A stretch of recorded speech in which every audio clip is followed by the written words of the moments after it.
Welcome to the Uncultured podcast. It's your boy 17.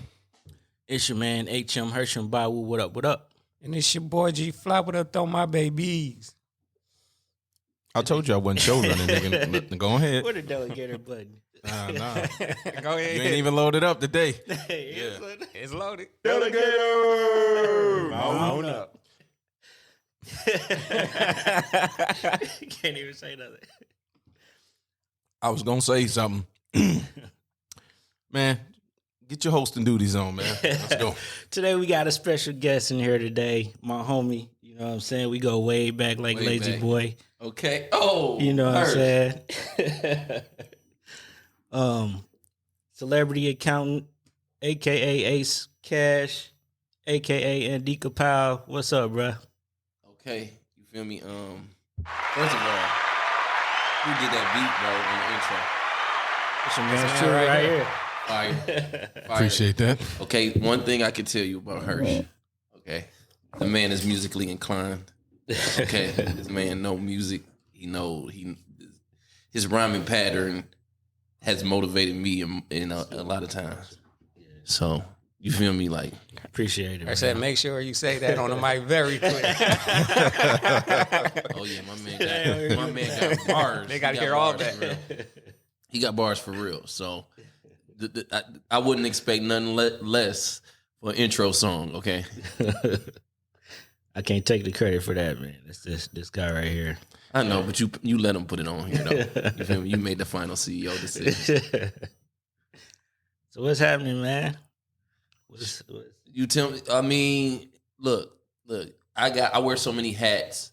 So like, I literally got a list of 20 things we can go over. We ain't got to go over all of them, but believe me, I ain't lacking in no subjects that need to be spoken about. You feel me? I am just so I can introduce myself to anybody who don't know who the fuck I am.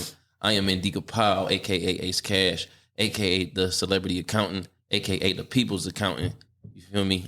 Serial entrepreneur. I used to work for Chrysler a long time ago. They fucked me over. I left there, got my MBA. You feel me? From Wayne State, graduated top of my class. Worked for the city of Detroit for a little bit. I quit. Then they went bankrupt. I don't know.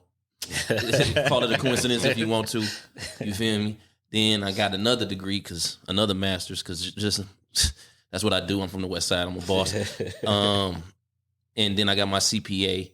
Started doing accounting work. You know what I'm saying? And I realized that I got a purpose. You feel me? Helping my people with their accounting, helping my people with investments, helping my people become entrepreneurs, and that's what I feel like is missing. Not just in America, but across the world. Black people don't own shit that they supposed to own, and accounting is such a big part of that. And so for us to have so little accountants in our community is kind of ridiculous.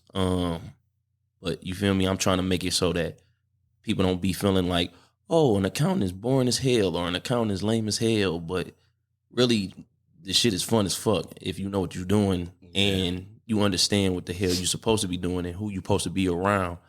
Accountants get access that a lot of people can't get, because when you talking numbers, you feel me, it ain't really anybody that can't use you.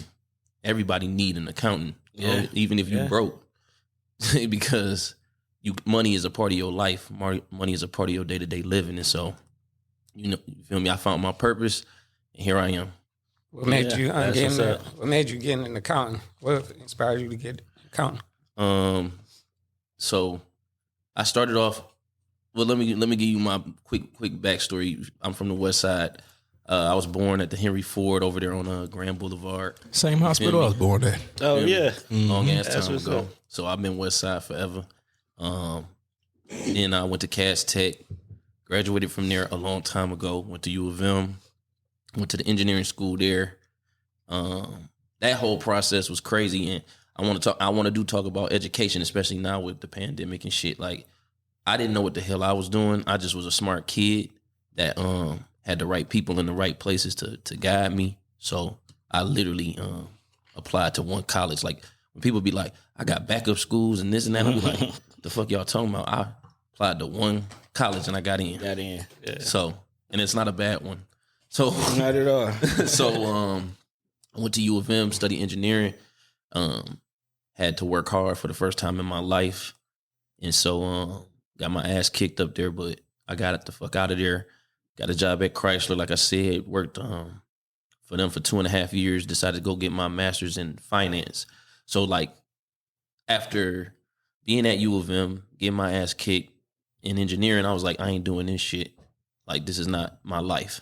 You feel me? And for a 22-year-old to make that decision after college, like at the time I'm thinking, this is just what I got to do. But everybody else like, oh, you went to college for 4 years. But looking back on it, it's like, when you 22, who give a fuck? You feel me? Like, who the fuck know what the fuck they want to be at 22 years old, let alone 17. So like, not that many. You know, people always putting pressure on themselves to pick a major and shit. And I'd be like, man, look, just finish. Just go, Just finish, and then you can go to grad school, or you can go get a job, or you can go do something. But you got something to fall back on, you know, in the long run. And so I made the transition to finance. Worked for the city of Detroit as an accountant, and so that was kind of my transition. That's what's up. Sure. Been doing a lot of work out here, man. Okay, and that's the crazy thing is like the time passed so fast. You feel me? Like I remember graduating from U of M and not having no job offers. I came back home and I worked for UPS. I was working at UPS. I was unloading them fucking semis. I was doing that shit. Yep, full time there was 20 hours because it was back breaking work. And I remember doing that with a whole U of M degree. I had a whole U of M degree at home sitting on my wall, but I'm fucking emptying this UPS truck. And I did that for about 6 months until I got the job at Chrysler. Because one thing about me, I'm a real hustler, and I learned that from my city. Like my city taught me that you got to go out here and get the bag, and you got to have confidence.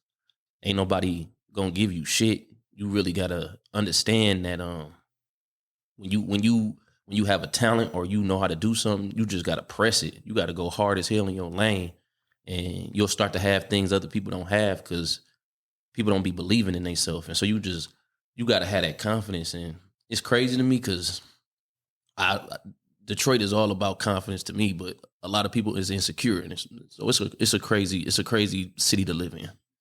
Absolutely. I agree with that. I don't disagree. I mean, it is because we the city of Gators, we the city of Coogee, we the city of, you feel me, old school, sitting on them things. You feel me, home of BMF, home of fucking, you know what I'm saying, Chambers Brothers. You feel me? YBI. You feel me? The list goes on and on. You feel me? Not to mention, you feel me, one of the greatest of all time, Coleman Young. You feel me? Right. Like, right. We got a lot of sauce, but the whole time people was hating on these people. You feel me? Like, it's crazy. It's just crazy. Like, one of the craziest things I think is how much hate Big Sean get in this city, bro. And all he does is rep this motherfucker to the fucking fullest, bro. He be getting a lot of hate. I don't be seeing it. I tell you, bro. Big Sean, like when Big Sean first started rapping, like when he first got signed, this was like 2008, 2009. You feel me? Like he had to get then he had a song with Chris Brown. I remember the shit because I was heavy. I'm heavy in the hip hop. Like I'm crazy heavy in the hip hop. And so like if you think about Big Sean, his class of rappers, you talking about French Montana, you talking about Wiz Khalifa, you talking about Nipsey Hussle, you talking about Kendrick, you talking about Drake, you talking about J. Cole. And Big Sean has always held himself in that group to me as one of the best. And so like if you thinking about it like from like, yeah, they fuck with him now because the nigga fucking Janeko, but he wasn't always fucking Janeko. He used to be, you feel me? He used to be a mixtape rapper. He used to be just, Kanye wasn't backing him. You feel me? Like, no, he was. Yeah, he had to go get it. It was a period of time. He did it on his own. It was a period of time where I feel like he got more respect outside of the city than he did inside. Absolutely, the city. That's like what you got to do. You got to go outside the city and get popping on most cases, especially Cash if you did it. Yeah, especially if you ain't talking the street shit. That's what I was about to get to. I think I don't see a lot of hate, But I could see why he might not get a lot of backing from the city because he not on that Doughboy Cash Out type shit. You know what I'm saying? He ain't spitting with that type of flow. Half of the city rappers got that flow. You know but more people in the city is like Big Sean. Right. And like Payroll. Yeah. You feel me? It's more dudes in this city that finished high school. You feel me? That grew up with a single mom that took care of business. You feel me? Like there's more people like Big Sean in this city than there are like, that's true. You feel me? Like Babyface Ray. But you know that this street culture got people on the chokehold. We talked about that last episode. That's exactly why we brought that up last week. Because but the best rappers out of this city, out of the Midwest, if you want to be truthful, the best rappers out of the Midwest ain't street rappers. Right. The best rappers out of the Midwest is usually conscious or just on some real player shit. I agree. You feel me? Don't look at me, nigga. I told you off mic what this was gonna be. All right, so I meant what I said. So y'all got it. Okay. So before we get more into the finances and stuff, we're gonna talk about some, what everybody been talking about. The slap heard around the world. All right. Big Willie style. Jiggy with it.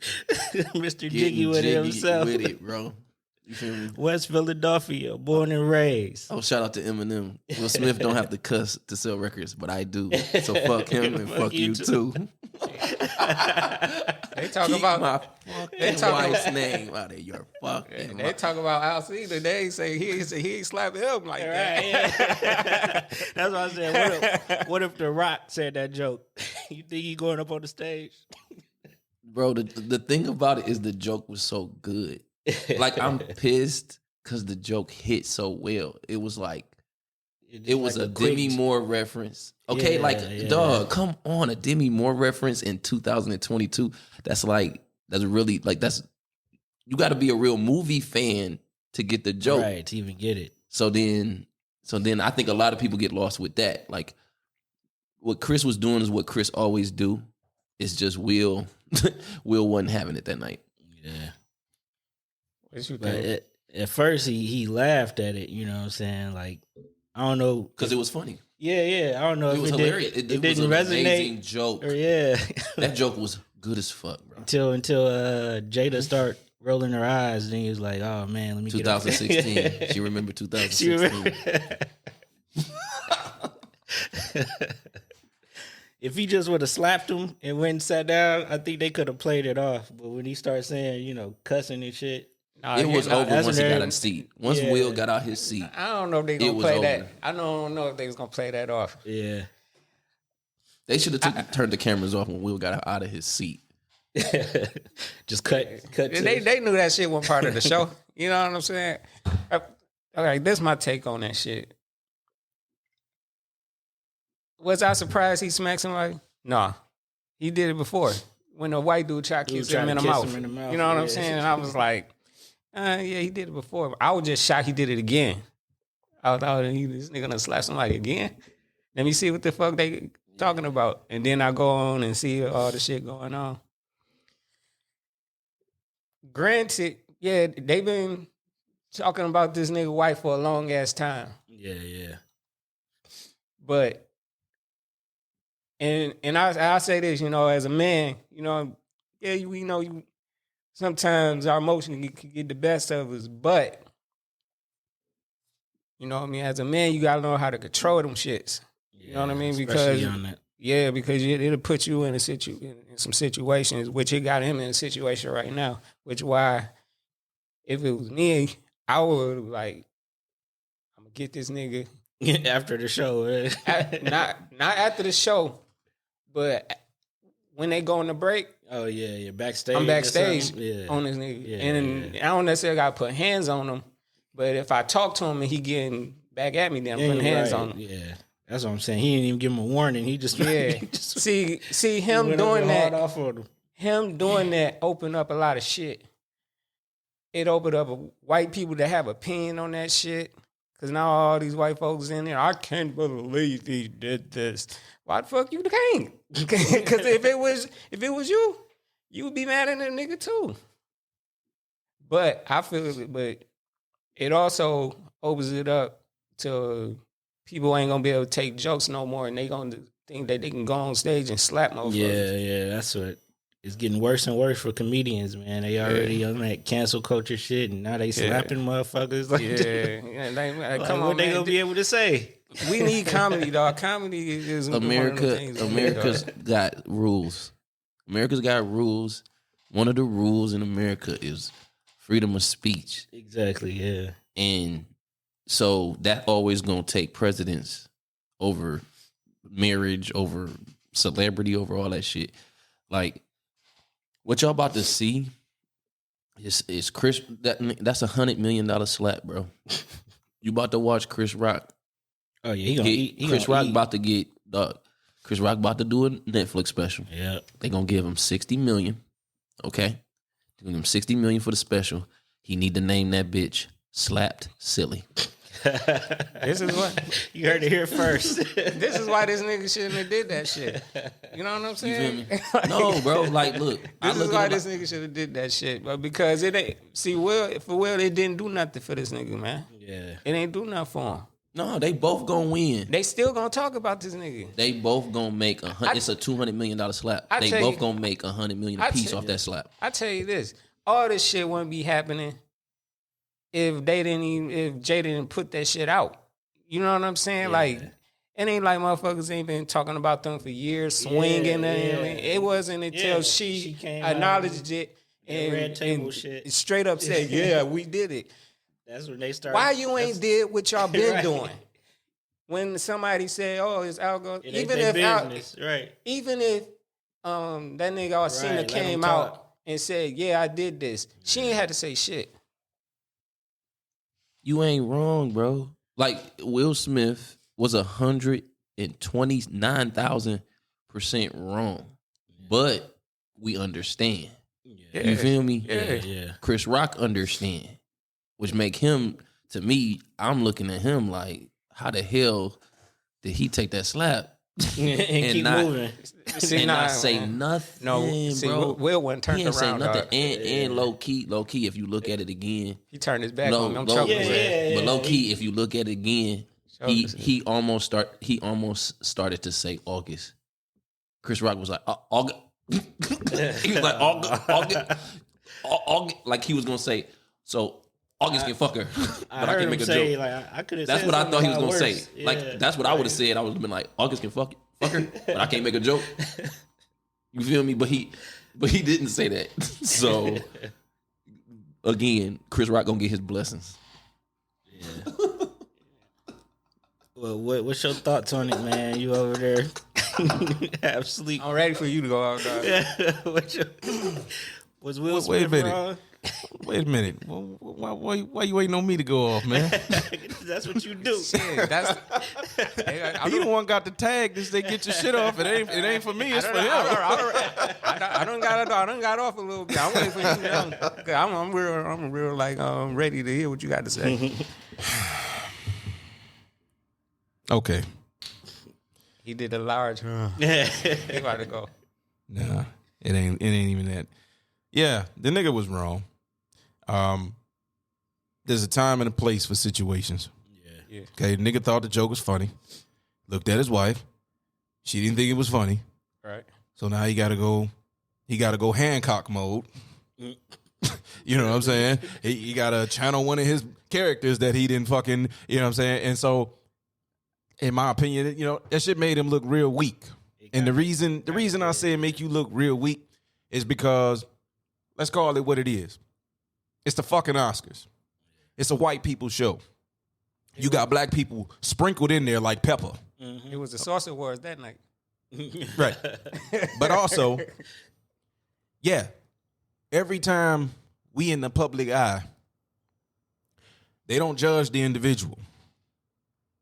And what I mean by that is, if you go out here and do some stupid shit, let's say this show take off. Let's say we all get famous. Let's say we making money, yada, yada, yada. No, let's not say you, because you the most, you more reserved. It's probably gonna be me that fuck up. Let's just say me. Let's just say me, for example. Let's say I go out here and I make an offhanded comment or I say some shit or whatever. I'm gonna be judged. My race is gonna be judged. Not by us, because we all know how to judge everybody individually, because but from the outsiders, they looking at, oh, see, this is why we don't let you niggers do shit. This is why we don't let you play in our reindeer games. This is why we don't, this is why we don't include y'all in shit. This is how they think. This is how they act. So Will, knowing this, I know Will knows this shit. You've been around. You've been in the industry. You know what going on behind the scenes. You know what these motherfuckers think about you. Yeah. You knew Chris Rock wasn't going to attack you. Now, I watched that video multiple times. It did look like Chris Rock leaned into it. Mm-hmm. But when you look at it again, he put his hands behind his back. Yeah, he lean in, he gets smacked, and that arm come back. If you watch that right arm, it was a reflex. He wanted to, you know what I'm saying? If you go back and watch, because I watched that shit like 3 times, and I'm like, when he got hit, he stopped. He gathered himself. Exactly. Yeah. So I know for a fact, Chris thinking like, ooh, this nigga lucky, this bag on the line. Yeah. Because if these 2 black motherfuckers start brawling on stage, it won't never be another black man that hosts the Oscars ever again. Ever again. Again, because we being judged on what? Our whole entire fucking race. So, Will, you a dumbass. You laughed at the shit. And here's the controversial part. Now, I don't give a fuck what y'all got to say about me. And I never disrespect black women. You know that. That's like a rule of mine. Yeah. But fuck Jada. Fuck her. And I mean that personally. She's a fucking manipulator. Okay, my wife would have never manipulated me into doing no shit like that. And we talked about this shit when it happened. Yeah, I'm like, if we had a comedy show, which this wasn't a comedy show per se, but come on, he's a fucking comedian up there. Right. This is what they do. Yeah. You know what I'm saying? This is if you in the front row. This is what they do. Yeah. You know what I'm saying? So I said, if one of these motherfuckers says something about you, I'm not gonna get up and smack the nigga. Hold on. I'm gonna look at it like I catch you up with you. Hold on. Yeah. I get up with you. What you witnessed was a black man doing what he had to do so he don't get divorced. You think it was that serious? But see, you know what? If it's all of that, if it's like all or nothing at that point, it's not worth it to me. Yeah. To you. You know what I'm saying? Will worth $350 million. So, losing 175, you'll slap Chris Rock. Nah, I still wouldn't. Because again, that's you. They in California. That's a common. You feel me? That's a common. Yeah, I'm not. State. I'm still not doing it. Right down. I'm still not doing it because at the end of the day, I can go recoup that money.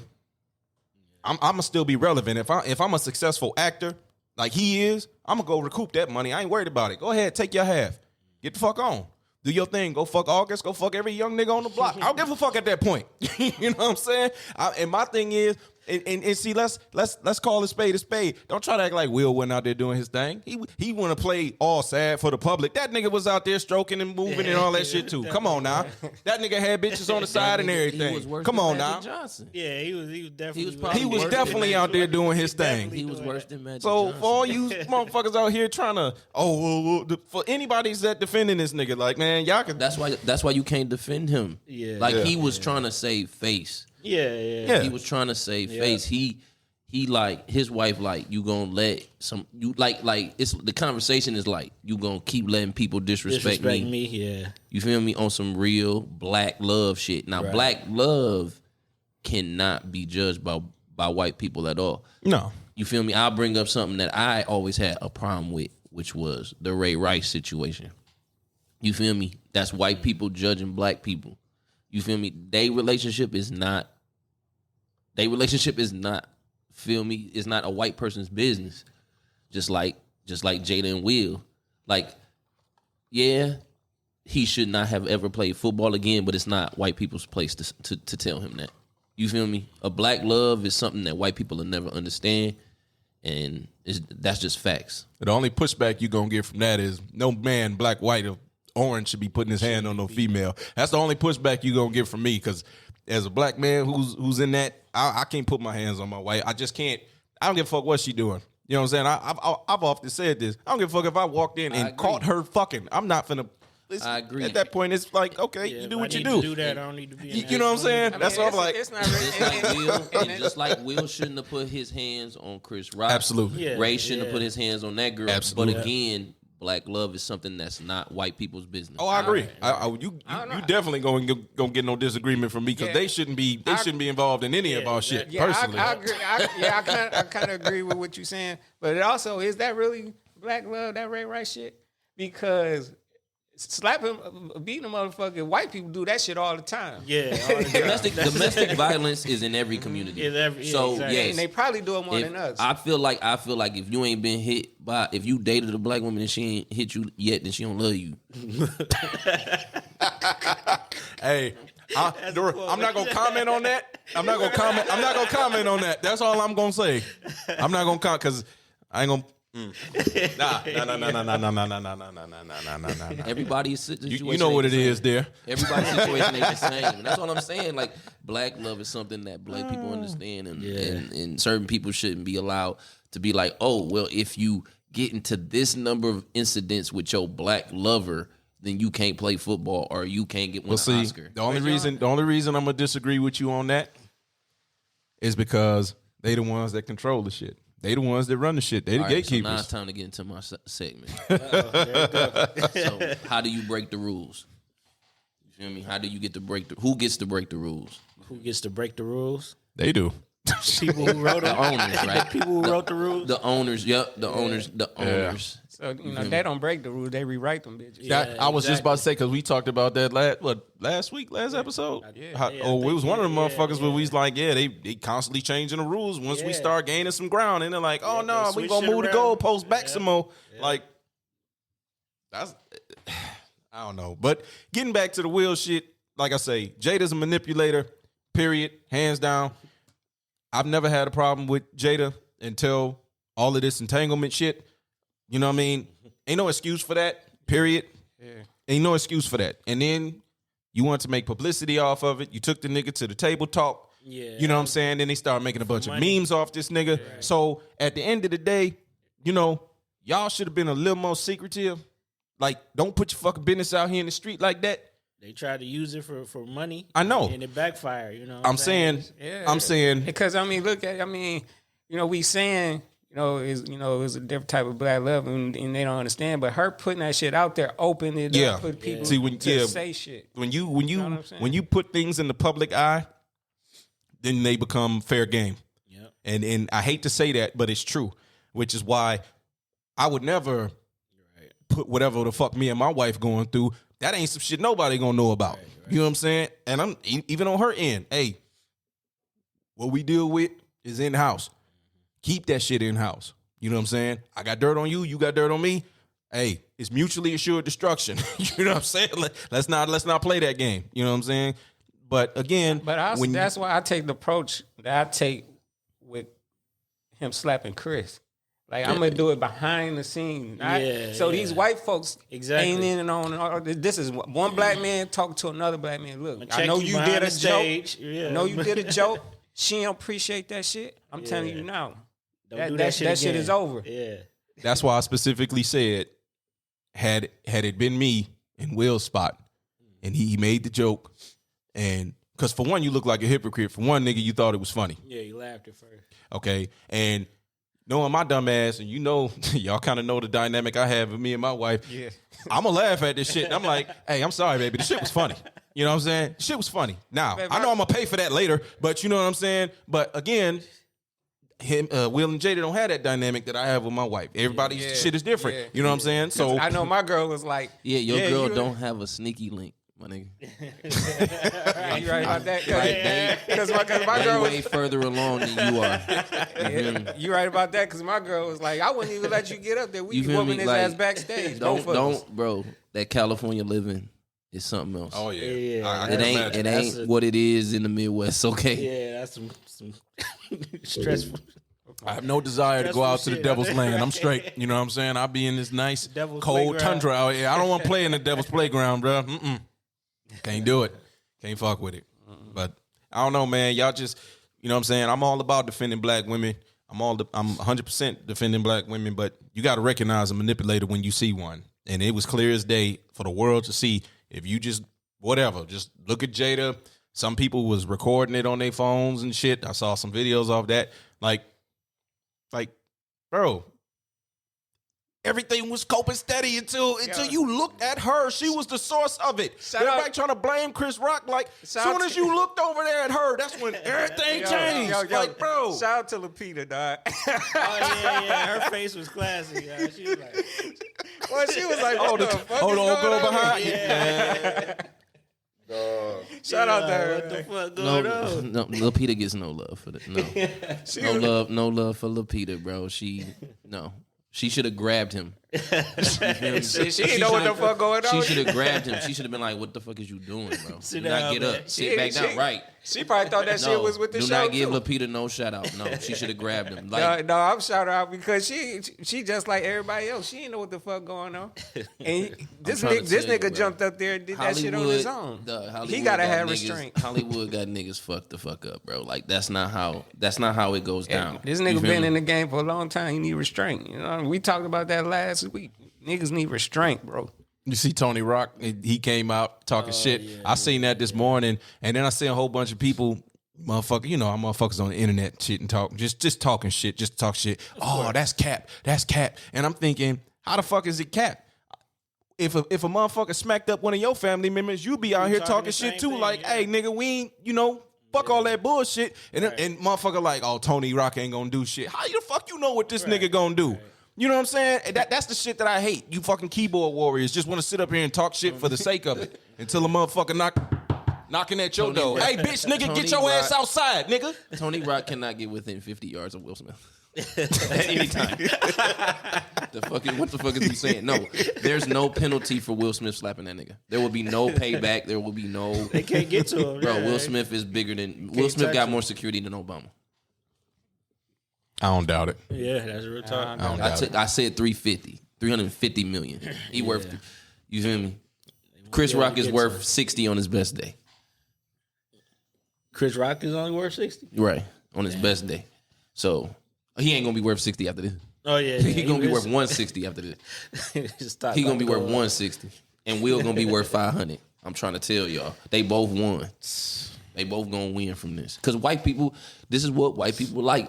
They like you looking at it like, oh man, they acting like niggas, bro. This is what they love, bro. They love this. They love the pandering, bro. Yep. Chris Rock sales. He had more sales in the last 2 days than he had in the last 30. His tour sales went through the roof after. I mean, everybody like a little bit of controversy. Yeah. Everybody got a little devil in them. Yeah. When we just talk about negativity, we just talked about it. Man, why is all the shit we talked about last week coming up? Full circle. As far as like white church, huh? But as far as white people though, I'm seeing him like mix about that shit. There's a lot of white people that's like, oh my God, I can't believe he did what he did. And then you got the other white people like, how to see these niggas is funny as shit. Look at these niggas. I'm going to just tell you straight up. The next time one of you white motherfuckers go on another shooting spree, that's exactly what I'm be on. Look at you motherfuckers. That's what y'all do. And when y'all shoot up a school, shoot up a church, shoot up a grocery store, I'm going to say the same shit y'all saying about us. Yeah, that's them in their element. That's what they do. Bro, that's what we talk. Bro, white folks do. Bro, white people just was hanging off the Capitol, bro. Like that's worse than what Will Smith did. Like it's the hypocrisy of this country, bro, that make people go crazy. Like mental health is a serious issue here, bro. You feel me? And I think Will Smith got some mental health issues that he need to go see somebody about. Jada is the cause of all of that shit. He absolutely going through it. Jada is the cause of all of that shit. Been going that's how I feel. And I know that's going to be controversial for some. Having a bisexual son and a bisexual daughter also can add on to that stress. I believe. he did. I ain't gonna disagree with that. You right about it's that. a lot, and then August doing whatever the hell he want to do. All that adds up. This nigga like, I don't run my own damn house. Fuck Right. You feel me? Like it's a lot for a black daddy these days. It's a lot for a black daddy these days, and so that's a prime example to be of why being famous ain't worth it to a certain degree. At a certain point. Like it's not worth it. Wait, really famous? Really famous? No, I said he worth. You didn't hear me. Did you hear the number? He worth 350. No, I'm saying million. the money might be cool, but I'm talking That's about worth in it. terms of your mental health and all of that stress. I mean, shit, if that's what's causing you to die won an early, Oscar 5 minutes later. He won Best Actor 5 minutes later. Like sometimes I think crazy, bro. There's a thin line between genius and crazy, bro. That's I'm a fun guy. And so, when I'm telling you, when we get into this interview, don't edit that out. It's all gonna make sense. It's all gonna make sense. It's a thin line between genius and crazy. The devil and God is they was tight. Yeah. All right, man. Y'all can move on. I can go back to silent mode. You feel me? No, we had to talk about that though. Yeah. That was viral. That was like the biggest moment of the. Don't come for me because I don't give a fuck what y'all got to say. I don't give a damn. Man, fuck, man, if they do, so what? All right, They gonna come at you for moving along. So you had this topic, stack your assets. Let's do it. You want to elaborate on that? Like what? Of course. Yeah, for sure. So the first thing first, like COVID. So COVID came in 2020. And so everybody had to stop going to work. You feel me? Yeah. And so it was maybe a few people working, essential workers, but I was among them. you feel me?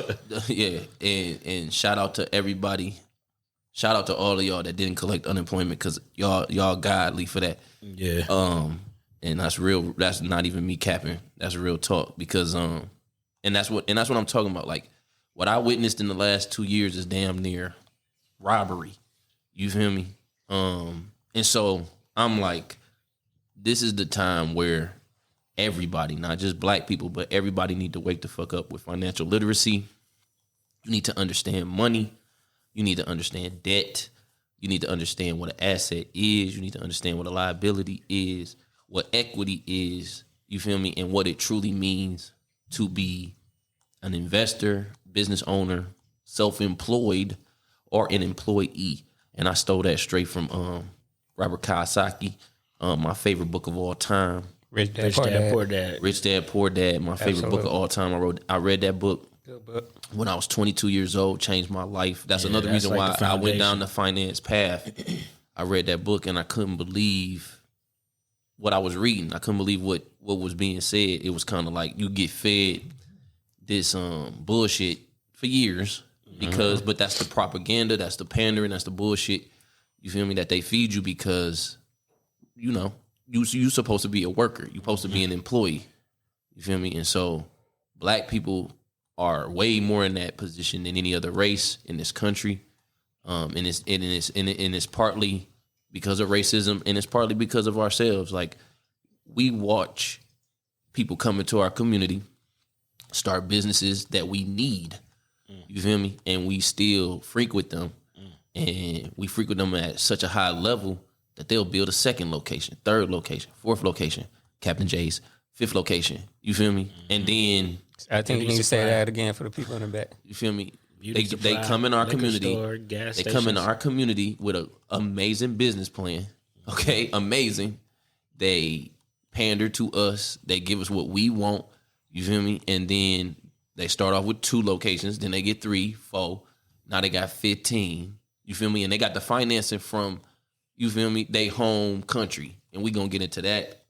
And you feel me? They in our community and we frequent them often. And I'm not saying there's anything wrong with interracial buying, even if that's even a thing. But I'm creating this right now, interracial buying. Buying. There's nothing wrong with interracial buying, but you gotta do more racial buying. Yeah, you feel me? You gotta be a little biased sometimes. Because they are. Yeah. No, because they make it are, yeah. they make it they put this stigma on us to where when we want to decide to try to like speak on exactly what you're saying, when we want to decide to come together as a collective and start supporting ourselves, anytime we have this talk, then you're gonna have these assholes that come out the woodwork of basically feeding into the trope of you should still be spending money outside of your own. So how the fuck, like you say, how the fuck we ever gonna build our own shit if we constantly buying from them? Other people, yeah. You know what I mean? It's economics at the simplest level, bro. It's like if I put $100 in Detroit, right, and you go to a beauty supply that's not owned by somebody that live in Detroit, so you take 50 of that $100 and you put it in that supply store, they gonna go to Clinton Township, they gonna go to Sterling Heights, they gonna go to Madison Heights, they gonna go to West Bloomfield, and they gonna go eat out there at J. Alexander. Yeah. So that $50 that you put into the beauty supply that's on your corner on 6 Mile in Shaner, they taking that money and they spending it in Oakland County, they spending it in Macomb County. Right. You feel me? And they doing that as soon as you walk out the store. And that's the difference. They not going to Steve's Soul Food. Right. They not going to, you feel me? They not going to the gumbo. You feel me? Right. They not going to Louisiana gumbo. They like, I'll never eat that shit. Right. I would never eat that salty ass shit. They going out to where they live and spending the money. Now I'm simplifying it, but that's what's happening. Yeah. You feel me?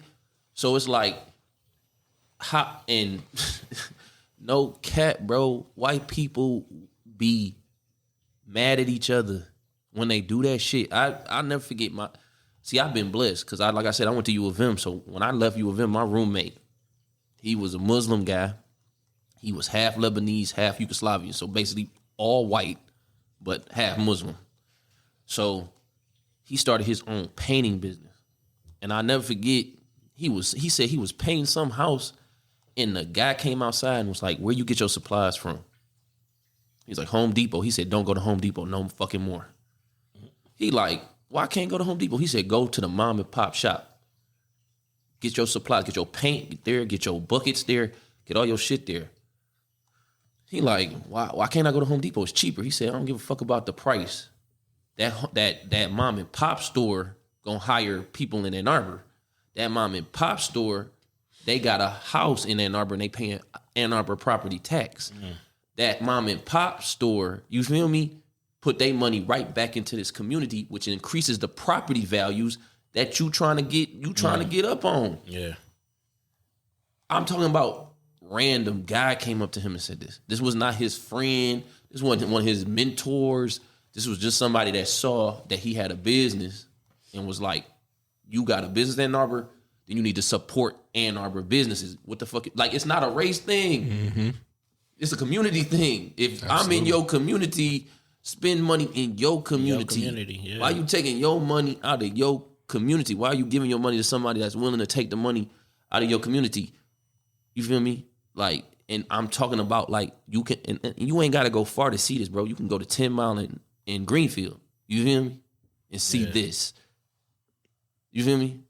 You can go to West Dearborn and see this.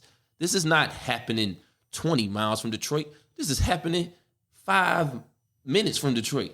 So don't sit up here and tell me ain't no examples or ain't they doing it. They doing the same. They doing the same motherfucking thing. Them people that's on Greenfield and 10 Mile, even though they right next to Detroit, they stay in that circle and they spend their money. That Guess money what? Circulates. Think about it. I was thinking about it the other day. First of all, if you can even find one on Zillow, if you can find a house between Greenfield and Coolidge, if you can even find one, because they own them all. Yeah, what are they? So how Jews can, so there? yeah. So how the hell? So how you gonna tell me how much my house worth when we own all the houses and we keep them in our community? When such and such turn 18, we got a house ready for him. Yeah. He don't need a loan because we just gonna give him the house. Wow. Yeah, no, they definitely got it titled like that. But guess what he gonna do? he gonna get a job that benefits that community. It's economics. It's not something that's super difficult to understand. It's actually pretty simple, but we don't educate ourselves enough on this shit. We feel like that's somebody else's job, and it's not nobody else's job. Tell me how. You feel me? Tell me how a beauty supply can set up in the hood, get all their supplies from South Korea. You feel me? Get a line of credit for $1 million, $2 million. Get a line of credit. These people don't have no money. They ain't using none of their own money. Bro, the people that's here is the broke ones. The ones that's running the people that's running the Dunkin' Donuts is the broke ones. The rich ones is back at home. Back home. You feel me? Because they was the entrepreneurs at home that got home. Now we can talk about how come slavery killing us. Because just like I said, the beauty supply guy can go to South Korea and get a loan. The gas station guy can go to Lebanon and get a loan. We don't got no country to go. We can't. You feel me? And guess what? Said that before. And guess what? They could give a fuck less. Yeah. And they could give a fuck less. They could give a fuck less. They like, why would we help you? You feel me? Look at you go to Miami. Miami is all South American. So South American people that's gotten rich, which are just Spanish people who survived in South America for a long time. They not mixed South Americans. These are white South Americans. They speak Spanish because they really from Spain. So they got to South America, the same thing. You feel me? They Hispanic, and that's white people the only group of people that separate themselves. White people like, you not white. You not British white. You Spanish white. Spanish white. You not British white. You Arabic white. You feel me? Like black people be like, you black. You from Africa? Yeah, you African American. Yeah. You from Nigeria? You African American. You know we super accepting. Yeah. You from Atlanta? You African American. You from Detroit? You African American. They like you, bro. They be like, if you're from Iraq but you're Christian, you're Chaldean. If you're from Iraq and you're Muslim, then you're Arabic. Like they separate themselves on every Jewish. They still white people. They just white people that's not from England. They just not white people that's not from Spain. They not from Portugal. They not from Germany. They white people from another continent. Or they white. You feel me? But it's like divide and conquer. That's the thing. Even on them upper levels, it's like when immigration, right, in America, you feel me? Like there wasn't no Irish slave owners because Irish people was the slaves in Europe. So when you got to America, when an Irish person got to America, you feel me? They was the ones that was doing the slave jobs until the slaves came in. You feel me? And so racism is that thing that kind of, it don't make no sense because it don't make no sense. It's just an economic thing. It's like, do white people work harder than black people? Are white people smarter than black people? No. But if I can convince white people who don't have nothing that they're better than somebody else and that they'll let me enslave this person and not pay them, then that works. It's that old Lyndon Johnson quote that you can convince, what is it? If you can convince the poorest white man that he's better than the richest black man, he won't see you when you empty out his pockets, when you empty in his pockets, and hell, give him somebody to hate. Wow. He'll empty them bitches for you. Right. Basically, I'm paraphrasing it, but it's basically the same exact thing. Right. And then Johnson said this shit about his own kind. So basically, he knew racist because even Texas, like, his racism shit is retarded. Yeah, right. It's a game. Of course. Bro, it's crazy. It's crazy. The racism is crazy. But I say all of it because it come down to what we need to do, which is own shit. Like, we need to own our gas stations. Yeah. We need to own our grocery stores. We need to own our schools. Let me give you the argument that these ignorant motherfuckers gonna push back on. This is the argument ignorant people use. Devil's advocate, yeah. What they're gonna say is they come up with excuses for trying to support their own.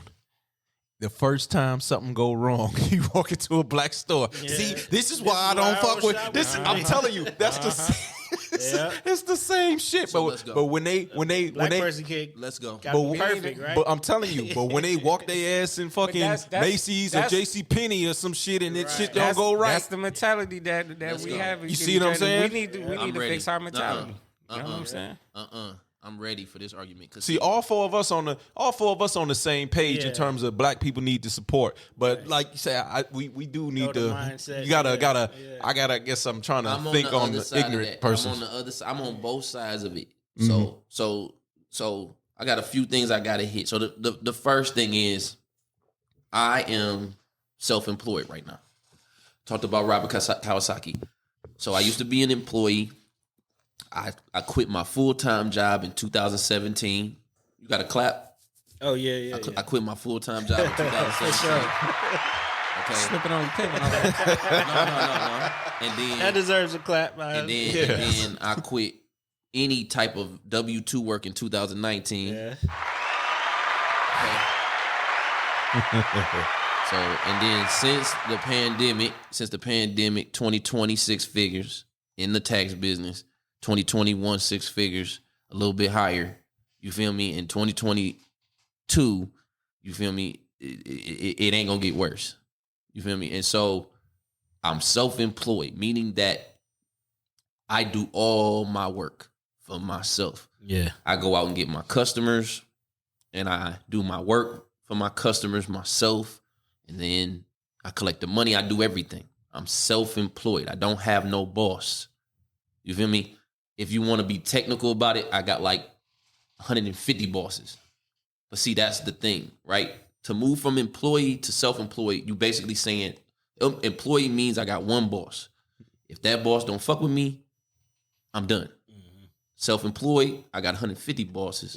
If one boss don't like me, guess what? I lose a boss, but guess what? I'm already planning on how to get another person put in that position. Right. So that's the first thing people got to do. Learn how to be your own boss. Learn how to, and being your own boss do not mean you don't work, bro. It means that you have all the control. You make all the decisions, which makes it actually worse. Yeah, sometimes that being an employee, harder, right? You can be dumb as fuck. You can go into work at 8:00, do some mindless bullshit, get paid, go home, don't think about that shit no fucking more. You feel me? That nigga trying not to spit his beer out, nigga. Do some mindless bullshit. Go home. Don't ever think about that. Bro, I go to sleep, shit bro. Hitting home, bro. Hey, look. You don't think it was hitting home for me too, nigga? I'm like, I be going, bro. Before I got my shit together, I used to go to sleep with heartburn because of shit I didn't do for my clients, bro. You feel me? Like, I'm not worried about my shit. I'm worried about somebody else's shit. Like, I'm having heartburn at night. I'm up at 4 a.m. Thinking about some shit I didn't file for my customer. Yeah. You feel me? Them the type of issues I'm dealing with as a self-employed person. Like, I'm taking everything on. But guess what? You got to bet on yourself if you want to get the fuck out the rat race. The rat race was built for you to not bet on yourself. The rat race was built for, and niggas is losing because we have the worst self-confidence. So that sound crazy, don't it? Niggas got the worst self-confidence. That shit sound crazy because we so cocky. But we cocky and insecure at the same time. Put the applause. How you cocky and insecure at the same time? Go ahead. Yeah, they cocky about the wrong shit. Yeah. Oh my God, don't get me started. They just need to redirect that shit. You know what I'm saying? Cocky about, your fashion and shit. Just well, I mean, that's the whole the brainwashing with nigga shit. You know what I'm saying? And I don't give a fuck what nobody say. They have indoctrinated us. They've come in and corrupted our culture to make us, look at the rappers, idolize the sports players. It's like we idolizing the wrong shit. Yeah, they got their bag, but they not doing nothing to set you up to put you in a position to get your bag. You know what I'm saying? What you're gonna do is, and what these kids do is, you're gonna try to mimic what you see. You know what I'm saying? Because they got it. They do, but they're not telling you the business side of it. They're not telling you all the shit they had to do behind the scenes. you know what I'm saying? They're not telling you the amount of work that they put in as far as promotion and networking with people. And you know what I'm saying? They're not telling you that part. You know what I'm saying? They're not telling you the hard part. They just, look at the shiny jewel. Yeah, you know, look at the shine. Right. You know, I got it. I'm spinning.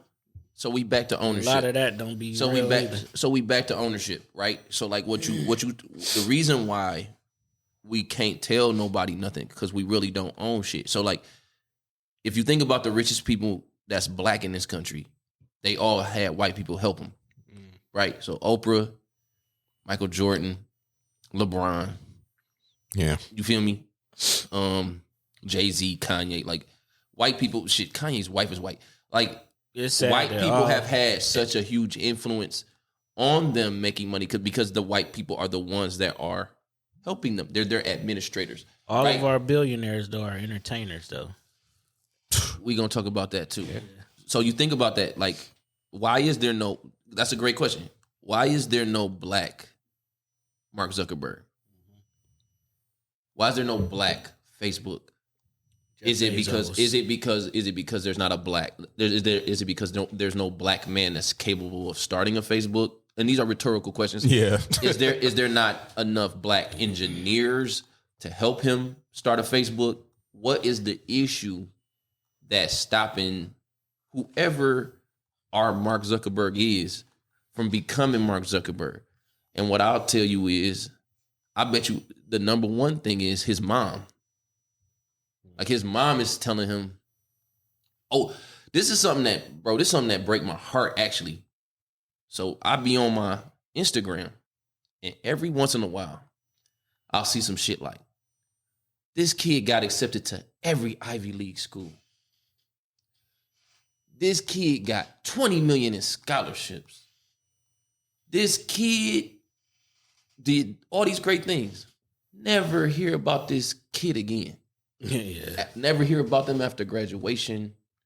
Never hear them start a business. They went and got a job. This is it's like the Jackie Robinson thing. It's like they take our best and then give them everything. They give our best everything and be like, you're better than them. You need to live over here with us. You can live over here next to Jeff Bezos. Yeah. You don't need to start your own Amazon. You can work for Jeff. Why start your own Facebook? You can work for Mark.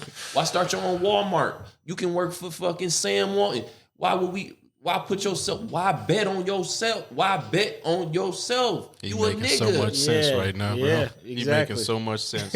Why bet on yourself? Crazy. Bro, I see him, it breaks my heart because, I'm about to be 40, so I done seen these since I graduated. I done seen these, and guess what? I never see one of these people turn into the owner of Twitter.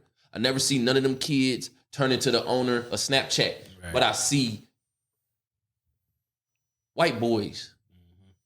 The Uber show. Y'all watch the Uber show? The Uber show? The show on Showtime. The show about how Uber got started. I'm too broke. I ain't got Showtime. I seen like 2 episodes. I ain't check it out yet. I seen like 2 or 3 episodes. I got HBO. I ain't got Showtime. Yo, that's what I'm on. If it's not a billionaire, I'm not on it. I don't I don't have time, bro. I don't have time. Like my mentors are millionaires. You feel me? My customers are millionaires. I'm not, but why I'm gonna waste my time around anybody else? Yeah. Basically surrounding yourself around success. You feel me? Yeah. You are who you be around for real. Yeah. And that's the other problem with niggas. You are who you be around. And so we get back to the good is bad, bad is good shit. In the hood, college is bad. In the hood, being a husband is bad. In the hood, paying cash for your car and it got a little rust on it is bad. Yo, we got shit backwards. We got all this shit backwards. Oh God, this that's why it makes in it the so hood. hard. In the hood, working 60 hours a week is bad. You ain't scamming, nigga.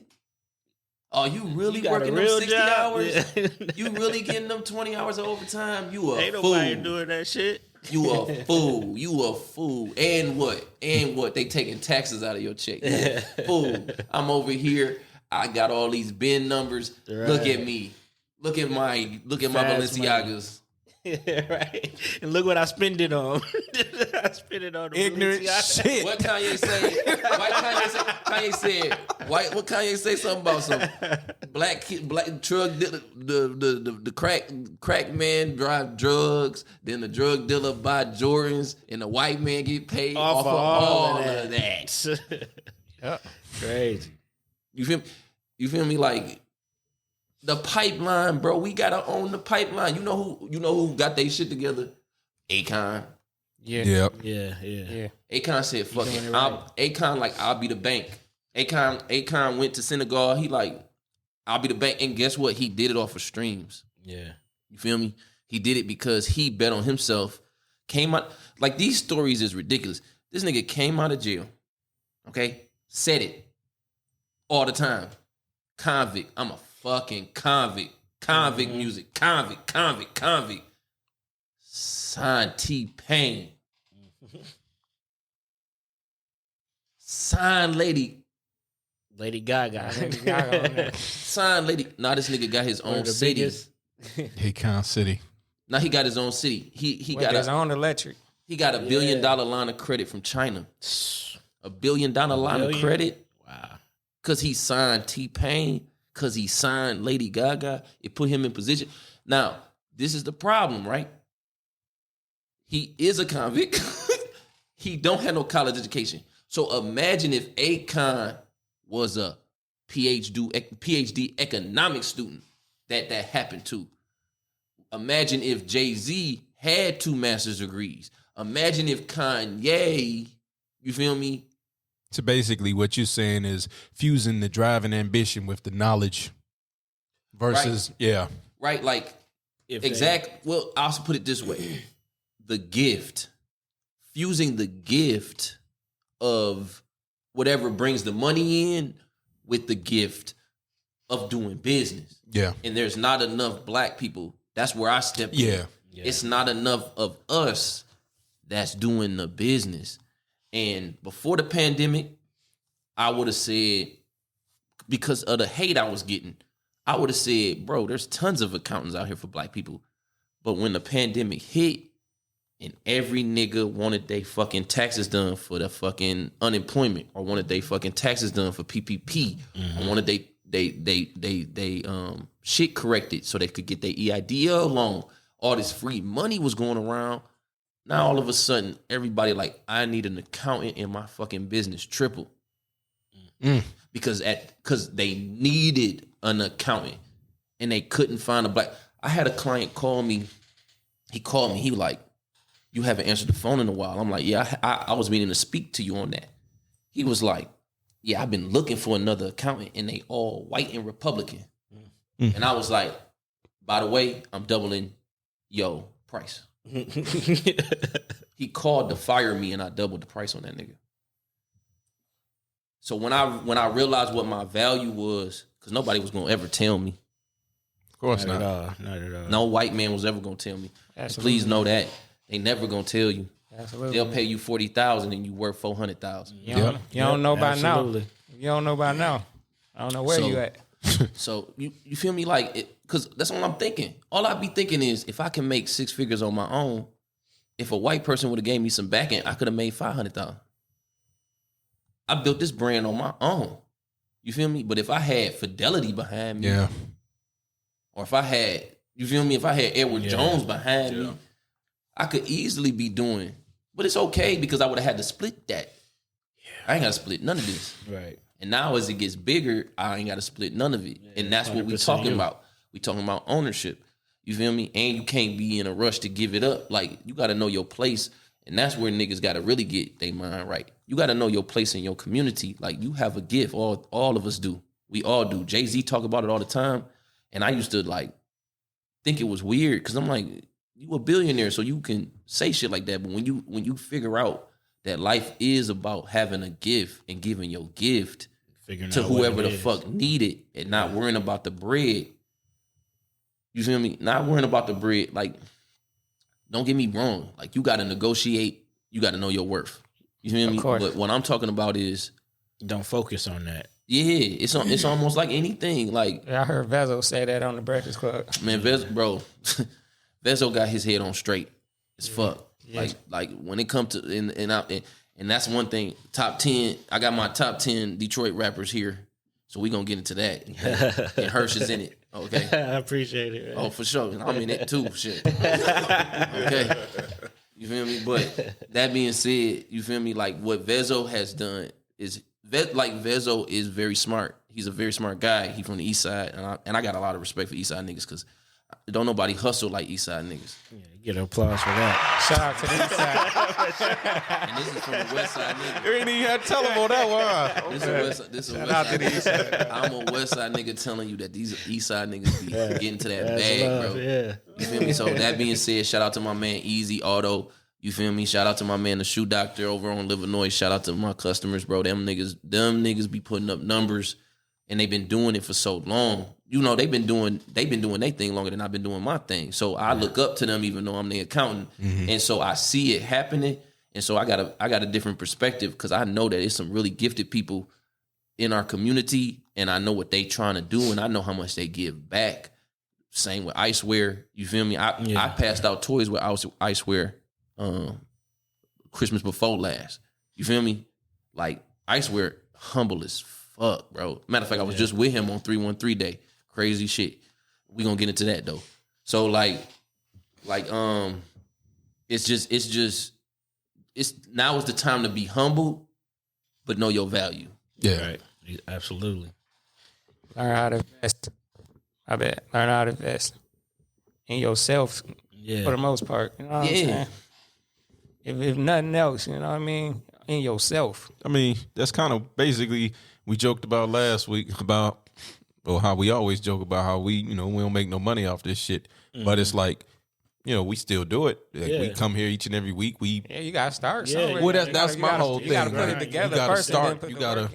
Oh, I got something to say. I gotta tell y'all off mic. I'm gonna tell y'all why y'all doing this. Okay, bro. I had a show. It was called Cash Flow. I did like 8 episodes. Between the 8 episodes, I probably got 50 views. Between the 8 episodes, right? But somebody gave me an $8,000 loan because I made them shows. You don't need 100 niggas. You don't need everybody to look at your shit. Right. You just need the right person to look at your shit. Yeah, exactly. You feel me? Because I was giving out value. I was giving out value at such a high level, it didn't matter. If only 50 people watched it, I had the right person watch it. Mm-hmm. Right. You never know who looking. You never know where your name is being spoken up. And we're going to talk about branding. Branding is the most important thing in America because that's what we was built on. We built on branding. We don't call it the Jeff Bezos drop it off at your dough company. We call it Amazon. We don't call it the Mark Zuckerberg, social media page. We call it Facebook. Branding is important. Y'all niggas, y'all know what the fuck I'm talking about. Y'all niggas that go around calling y'all shit after y'all sales. Like, ain't nobody fucking with you like that. Like, you got to be thinking 20, 30, 50, 100, 200, 500 years ahead of yourself. Like Willie Lynch. We'll get into that. You gotta know, you gotta be having big plans. These little ass plans y'all be having. I'm gonna get a Challenger. Like, that's a fucking joke. You feel me? That's a joke, nigga. Like, getting your credit straight for a Challenger is a joke, bro. You need to get your credit straight so you can get $1 million loan on that business idea. You feel me? That like grandma's fucking iced tea. Fuck with it. You feel me? Grandma's peach cobbler. Fuck with it. Yo, it all depends on what you want, man. You want the Challenger, or do you want to take these steps and you can pull up in the Ghost? Right. You know what I'm saying? Like, it's about what you want. You thinking short. Bet on your family. Shit. Bet on your family recipe. Bet. You feel me? Like, you know what the streets need. You know what the hood need. Like, we all got that sense. You feel me? Like, perfect example, like a comic, right? A comic and an accountant ain't got shit to do with each other. But a comic and an accountant can make money. You feel me? Like, a comic's job is to find the places where people want to laugh. An accountant's job is to find the places where people need their business straight. It ain't about getting into the right business. It's about you doing the right business. You feel me? It's about who the fuck is you? Like, who the fuck are you? Like, stop pretending to be something you not, because you'll never get there. Like, niggas think this shit is easy. None of it's easy. He talked about it earlier. He mentioned they never tell you the struggle. They never tell you the struggle because really, it don't really matter if I tell you my struggle. It don't even matter if I tell you my whole business plan. Step by step. I can give you my whole fucking business plan. You not me. You gotta take your own journey. Steph Curry can tell you about his game plan. You can't run it. Yeah. Steph Curry, like, this is what I do. I run out here and then I run out here. It ain't gonna work the same. It ain't gonna work for you because you can't shoot like that.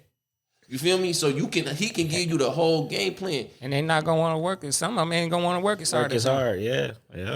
You can give a step-by-step game plan. It's crazy because I just heard Babyface say it. Babyface just said, stop following other people, including himself. He like, don't follow me, do your own thing. Why you trying to be me? Right. Like rap music especially, it's now more than ever, it's about people being themselves. Yeah. It's not about lyrics as much as it used to be. Yeah. You feel me? And and to be honest, it shouldn't be, because rap is not about music. It's just it. Rap is about branding. It's about branding. Who has branded themselves the best? The Jewish black guy. He's branded himself the best because guess what? When he came in the game, guess what? He had the administrative part with the talent part. He already came in the game. His uncle was Jewish, was a Jewish attorney. Yeah. You feel me? It's not a coincidence, nigga, that Lil Wayne had to sue Birdman, but Drake ain't had to sue Birdman. Drake had his money. You feel me? Because Drake counting that shit. Yeah. Drake been counting it. So when I say stack your assets, the first asset you gotta stack is your goddamn self. Nigga went to Universal. Make yourself a cash cow. Make yourself pay off dividends. You gonna make more money off yourself than you gonna make off of anything else. I'll put it this way. If I give you $1,000 today and you got two choices, you can take that $1,000 and put it in Ford stock, or you can take that $1,000, press 20 t-shirts, and then sell them for 100. Even if, you feel me, even if you sell half of them at cost and the other at a 10% markup, you gonna make more. You gonna make more than that fucking Ford stock sitting there. You feel me? The way I look at things is, bro, if I put $120 on Facebook ads, right, and I hit 10,000 people, and one person called me for a tax return, and I charge them $500, I win. Yep. I really can't lose in this game, but it's only because I bet on myself when I started out. I betted on myself back in 2015 when I had a job, and I started building my brand, and that's how long it take. It take 5 years. It take 5 years before niggas is calling your phone nonstop. This shit don't, and people be giving up too early because they want to impress their friends, bro. Man, I'm giving you the real, nigga. My lights been off. Repos. You feel me? God bless me, never evicted. But repos, nigga, I done seen my car on so many goddamn tow trucks. You feel me? But guess what, though? It don't matter. Kept going. You feel me? Like, but that's not, see, that's the shit, like he say, that's the shit ain't nobody talking about. Ain't nobody talking about when Steph Curry ain't getting no Division I acceptance letters and he had to settle with Davidson and probably thought he never had a chance of going to the NBA because who the fuck watches Davidson? You feel me? Who the fuck is watching Davidson basketball? Like, if they wasn't watching him in high school, they damn sure ain't gonna watch him at Davidson. Right. But guess what? He made himself undeniable at Davidson. And he still was a 7 pick.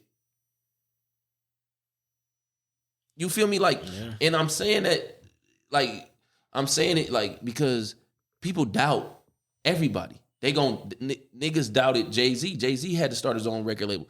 Niggas doubted Kanye. We just seen the Genius thing. This nigga was walking around Rockefeller office playing Jesus Walks. Playing the dropout. Yeah. Playing Jesus Walks. Jesus Walks is like 10 times platinum. And he was playing it in the Rockefeller offices, and they was hoeing him. Ain't this a record label? Because it ain't about that. It's about branding. Yeah. They was like, Dame Dash was like, Kanye, I don't give a fuck about the music. Your brand is a producer. You got a producer brand. Yeah. If you want to be a rapper, show me you got a rapper brand. And guess what he did? He went out and created it. Yep. Dame forced him to create a rapper brand. He was like, I don't give a fuck how good your beats are. We ain't fucking, we not fucking producing no Timberland. We ain't producing no motherfucking, no Neptunes. He like, no, Rockefeller is for rappers. This is a rapper label. And so Kanye had to go out there and show niggas he was a rapper. You got to show people who the fuck you are. For example, what's your purpose in life? What you doing to change the world? What I'm doing to change the world?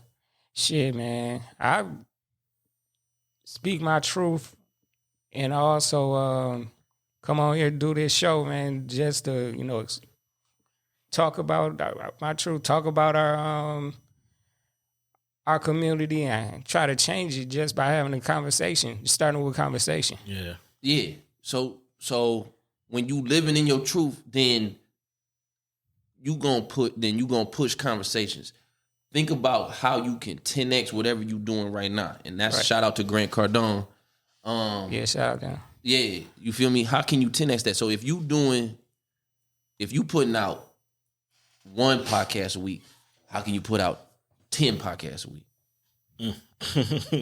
And that means it ain't gonna be you doing the talking. So you gotta take your blessing and you gotta figure out a way to multiply that blessing as much as you can, you feel me, without killing yourself. Yeah. Right. Oh, believe me, I know. So now you trying to do fucking 2 shows, nigga. I know firsthand. You feel me? And it ain't gonna happen overnight. It may not even happen in 10 years. But as long as you got that mindset, like the craziest thing I ever heard, E.T. Shout out to E.T. hip hop preacher. He was like, Martin Luther King. By the time Martin Luther King did the "I Have a Dream" speech, he already had a Nobel Peace Prize. By the time he did the "I Have a Dream" speech, he already had a PhD. He was already one of the biggest ministers in the country. The man had a dream speech, and the dream wasn't about him. And that shit fucked with me because I'm about to turn 40, and they killed Malcolm X at 39, and they killed Martin at 39, and all I thought this whole year was, what the fuck did I do? That if somebody killed me now, my legacy would be worthy of a day in January, or as many leather jackets. You feel me? Yeah. You feel me? As the X been on. Like, what have I done at 39? What the fuck have I done? I ain't. You feel me? Yeah. To have that type of impact where we talking about these niggas today. So it ain't about money. To me, it's about my legacy. Like, when I'm gone, what the fuck is people gonna say? Is people gonna be like, that nigga was greedy as hell, he never did shit for the community? Or is they gonna be like, this motherfucker has helped 1 million entrepreneurs in the black community? You feel me? He has helped. It's crazy. That's always been my mindset. He has helped 100,000 black kids go to college and become accountants. That's what mattered to me. Like, the money gonna come if I'm living my legacy out. Yeah. You feel me? And no, I ain't no damn preacher, but shit, I might turn into one. But I ain't a preacher, and I ain't gonna never fucking say that I deserve to ever be mentioned in the same sentence as Malcolm X or Martin Luther King. But goddamn, if I can do 10% of that, then I think I would have done something great with my fucking life. Like, I'm not one of them. Them is gods. You feel me? Them men, they legacy, they fucking Martin Luther King has an argument to being the greatest American of all time. Of all time, because by 39, he did all that shit. Like, what the fuck? Y'all talking about LeBron longevity? Come on. LeBron ain't gonna have no fucking holiday, bro. I don't give a fuck how many baskets he make. You feel me? Like, I feel like that's where my mindset is. I'm like, I'm not thinking about, when I wake up, I'm not thinking about whether or not my customer liked the fact that I got the tax return to them on time. And that's not what Jeff Bezos is thinking about. Jeff Bezos don't give a fuck if you didn't get your package in 2 days. Jeff Bezos is thinking about, how the fuck am I changing the world, bro? Yeah. How the fuck am I changing the book game? How the fuck am I changing the retail game? He ain't thinking about whether or not his customer got they shit in 2 days or not. And you want to know why he not thinking about that? Because it don't fucking matter, because you still gonna keep shopping on Amazon. Yep. You still, it don't matter how many times McDonald's fuck up your order. It don't matter how many times Taco Bell fuck up your order. It don't matter how many times motherfucking the dry cleaners. It don't matter how many times the ice cream machine fucked up. I'm talking, it don't matter how many times Walmart got all the registers closed. Yep. Don't get me started on that shit there. That shit over with. But who made all the money in the pandemic? McDonald's, Walmart, Amazon, DoorDash, Uber. Like, they all got paid. And guess what? Their customer service is trash, bro. So customer service is at an all-time low. Why should they spend money on customer service when they... when you gonna shop there anywhere? Yeah, exactly. Let's be honest, bro. That's McDonald's is a steal. Living in the land of sheep, dog. McDonald's is a steal, bro. You can feed 5 people for $20. Yeah, that can't be nutritious food. Go to the grocery store. That shit cardboard. Go to Kroger's and try to feed 5 people. You spending $100. Exactly. Yeah. And you gotta cook. McDonald's is looking like goddamn. It only makes sense. If you trying to cook for your family, is we headed for a recession? Hell yeah. This don't make no damn sense. How the fuck it costs more? I used to be sick to my stomach. Y'all remember when a double cheeseburger was 99 cents? Yeah, yeah. And an apple was $1.69? Talk about it, bro. How the fuck an apple costs more than a double cheeseburger? Some shit you gotta cook. Cheese. Something you gotta cook. And bread. This apple came off a tree. You charging me more for an apple that came off a tree than a burger?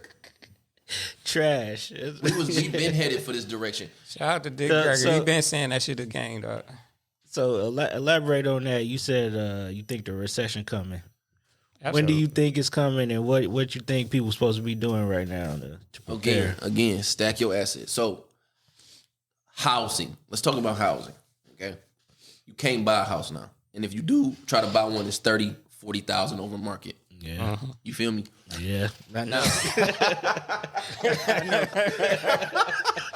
Oh, we gonna leave that. They do that for off mic. Now, I'm gonna sum it up real simple. Okay, I'm gonna sum it up real simple. I got a customer. Okay, he bought his house in 2008 for $90,000. He sold that bitch last year. He sold that bitch last year for $260,000. He made $170,000 on his house. Took the $170,000. He took $35,000 of it. He prepaid a lease on a house in Troy. So he said, I'm not buying a house for 2 years, at least for 2 years, because of the market. He a millionaire. That's all I got to say about that. Wow. So like, again, who you be around, your ears will get filled with the right information. You feel me? Like, he looking at it as an entrepreneur, as a businessman, as an economic specialist. He said, bro, I just made $170,000 on this house. Why am I going to put myself in a situation where I'm going to buy a house, overpay for it, and the value going to drop? Yep. You feel me? Mm-hmm. Now, don't get me wrong. There's always valleys and peaks in every market. And some people get away with it. But when everybody going left, it usually means to go to right. And so in 2008, when everybody was getting a house at 1%, like, red flag, bro. Like, it's back again. Like, too easy. Right? everybody refinancing their shit. And let me tell you why the money's so cheap. The money's cheap right now because there's so much of it, right? Like, think of it this way. Is your house worth that much, or is the dollar worth less? So when your house was worth $200,000, the dollar was worth $200,000. But now the dollar worth, you feel me? You need $330 to buy something that was $220. Mm-hmm. Just like the dollar store is no longer the dollar store. It's the $1.25 store. The dollar's depreciating. You feel me? That's a 25% increase in price. Now, if Chrysler did that, if Chrysler raised all their prices by 25%, everybody be like, this car company going out of business. Yeah. You understand what I'm saying? They raised all their prices 25%. You feel me? This is, man, pay attention. The dollar ain't what it used to be. So, inflation. How do you correct inflation? How do you correct crazy ass inflation? You got to take money out of the market. We just poured so much money in. Now you got to take money out of the market. How do you take money out of the market? People got to buy government bonds that are going to have high-ass interest rates. Yeah, I was going to say, because the Fed Democrats are the best at this shit. Democrats are the best at this shit. Democrats are the best at fucking raising interest rates. If you look at the history, Carter, I think it was like 17%. CDs was 17% in like the early 80s. Like motherfuckers was sending their kids to college on CDs. Damn.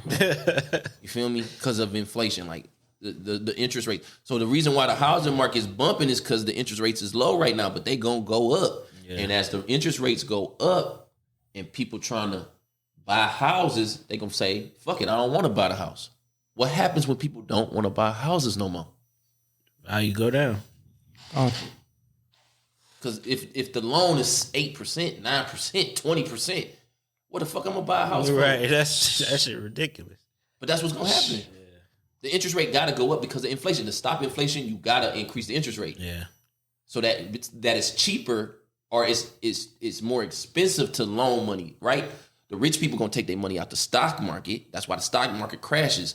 You take the money out the stock market because I was making 20% in the stock market, but now if I can make 10% fixed, guaranteed. Yep. You ain't gotta be Jewish to know that. I'm gonna take the money. I'm gonna take the money out from over here and get that guaranteed 10%. Right. You feel me? And that's the way the government. That's the way the feds. That's the way the economics. That's economics. That's just economics. That's not a trick. That's not something that they doing slickly. That's what happens. Now, let us go to war too, or something more catastrophic happen. Then you're going to have depression. Like a recession is just, oh, shit, bad. Depression is... everybody feel it. You feel me? The housing market going to crash. The employee market going to crash. I don't even know these employee numbers, how they working, because it don't make no sense to me because don't nobody work. Like every time I pull up to Starbucks, it's nobody in that bitch. Yeah. I don't know what the fuck they talking about. All these people work. And then they say everybody working from home. Okay. You telling me productivity is higher or lower with people staying at home working? I can't do my fucking job from home. This is what I bashed your ass for, nigga. I can tell you firsthand, it's not as productive. Okay, like it's coming, bro. Like it's not making sense. The numbers is not lining up. Like if people not working, who making money? Who gonna pay off these loans? Who gonna pay these bills? Who gonna pay these companies that's got all these inflated fucking stock prices right now? Like, you feel me? And the people that's gonna win gonna be the dollar stores, the Amazons, because they already got 100 motherfuckers that went to Harvard that know this shit. Yeah, they know it's coming. You feel me? Like Elon Musk, he already know this shit coming. You feel me? So he good. Don't worry about Elon. You feel me? It's gonna be the people that have no idea what's going on with the economics because they just focused on their paycheck. They like, well, shit, I got paid this week. Hopefully I get paid next week. And it's like, if that's what your situation, you need to start looking at your life. And you need to pick up Rich Dad, Poor Dad. And you need to start looking at your life. And you need to start thinking, okay, let's make retirement a real goal. Like, I can talk about entrepreneurship all day. Entrepreneurship ain't for everybody. But retirement is. You feel me? So, like, if you work in a job, you gotta fucking save money. This is what I tell people. Max your Roth. If you got a Roth account, max that bitch. If you can't max it, put $100 a month in that bitch. Take $25 a week and pay it to your future self. Think of it that way. Like, I can put $120, well, not $1,200 a year. Bro, that's not a lot of bread. Put $1,200 a year in the Roth. Why the Roth? Because once you put the $1,200 in there, everything it make is tax-free. Tax-free, yeah. Right? So, let's just say you 30 years old, okay? And you putting in $1,200 a year. So, by the time you 40, you done put 12,000 in there. 50, 24, 60. You feel me? When you can take it out. You done put 36,000, but that 36,000 may be 40, 50 because of the stock market or whatever you invested in. Yeah. And that's all tax-free. Now, you can argue with me, and you can be like, what if I need the money? Or 50 ain't shit. How many 60-year-olds you know right now could use 50,000? A lot. You feel me? At $100 a month, saving, that's not even really saving. That's not even really changing your lifestyle, bro. No. That's not going to McDonald's once a week. Yeah. You feel me? Now let's talk about changing your lifestyle. Let's talk about, okay, we don't lease the new car, we buy a car. Drop that down $200. You feel me? We don't buy bottles every 2 weeks. We buy bottles every month. That's $600. Now you at $800. Now you putting $800 a month away. You feel me? Now we talking about that's $10,000 a year. Now we talking about you put $100,000 away by 40. You put $200,000 away by 50. You put $300,000 away by 60. And like I said, it's the same concept. So that 300 really gonna be 500,000. Now what we talking, and it's not taxed. Mm-hmm. It's all your money. Niggas got prioritized. Stack your assets, Stack bro. your assets. You feel me? That's Prioritize, a perfect way to end it because I know we over time, nigga. I know when we started. And It was getting good. I was like, all right, don't let it go. but no, he gonna be back. So you know what I'm saying? Yeah, we He gonna have be part, bro. Yeah. Definitely gotta do part I got like 19 things I need to go over. But you feel me? And yes, Hirsch is in my top 10 for sure. I got some music I'm gonna play for y'all off the air before I dip out because I got some hot shit. Y'all niggas gonna hear it, and then maybe when I come back on, we can talk about. I can come back on before I drop the album. I know you hate coming out in June 2022. And Hirsch gonna definitely be on one of my projects this year. That's you what's feel up. me? It's bro. I got some shit to show you before I get out of here. Okay. Just a little fun fact. They don't know that you produced one of the tracks off of Pre-Fame 2. I made that beat for Rihanna. Oh shit! No cap. I got Rihanna's beat. I made that beat for Rihanna. Which joint was that? It was we gonna play. Dog, we gonna play some shit before I get out of here. He gonna play that. We gonna play MOB.